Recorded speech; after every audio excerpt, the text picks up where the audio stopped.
Want to kill yourself? Imagine this. You come home from school one day, you've had yet another horrible day. You're just ready to give up. So you go to your room, close the door, take out that suicide note you've written and rewritten over and over and over again. You take out those razor blades and cut for the very last time. You grab that bottle of pills and take them all, laying down, holding the letter to your chest. You close your eyes for the very last time. A few hours later, your brother knocks on your door, to come tell you dinner's ready. You don't have an answer. So he walks in. All he sees is you laying on your bed, so he thinks you're asleep. He tells your mom this. Your mom goes to your room to wake you up. She notices something odd. She grabs the paper in your hand and reads it. Sobbing, she tried to wake you up. She's screaming your name. Your brother, so confused, runs to tell your dad. Mommy is crying and insists he won't wake up. Your dad runs to her room. He looks at your mom crying, holding the letter to her chest, sitting next to your lifeless body. It hits him. What's going on? And he screams. He screams and throws something at the wall, and then falling on to his knees, he starts to cry. Your mom crawls over to them, and they sit there holding each other, crying. The next day at school, there's an announcement. The principal tells everyone about your suicide. It takes a few seconds to sink in, and once it does, everyone goes silent. Everyone blames themselves. Your teachers think they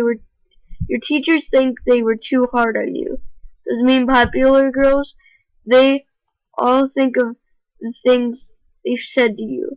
That boy that used to tease you and call you names, he can't help but hate himself for never telling how beautiful you really are. Your ex-boyfriend, the one that you told everything to, that broke up with you, he can't handle it. He breaks down and starts crying, and he runs out of the school. Friends, they're sobbing too, wondering how they could never see anything is wrong, wishing they could have helped you before it was too late. Your best friend, she's in shock. She can't believe it. She knew what you were going through, but she never would have thought it would get that bad. Bad enough for you to end it. She can't cry. She can't feel anything. She stands up, walks out of the classroom, and just sinks to the floor, shaking, screaming, but no tears are coming out. It's a few days later at your funeral. The whole town came. Everyone knew you, that girl with the bright smile and bubbly personality. The one that was always there for them, the shoulder to cry on. Lots of people talk about all the good memories they had with you. There were a lot. Everyone's crying. Your little brother still doesn't know you killed yourself. He's too young. Your parents just said you died.